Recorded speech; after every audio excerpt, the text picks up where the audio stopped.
పరిశుద్ధ పరమ దివ్య సప్రసాదమున సదాకాలము ఆరాధన స్తుతియు స్తోత్రములు నమస్కారము కలుగునుగాక.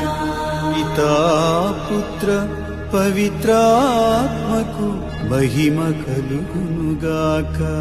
ఆదిలో కలిగినట్లు ఇప్పుడును మరెప్పుడును సదాకాలము కలుగునుగాక. హల్లెలూయా హల్లెలూయా హల్లెలూయా.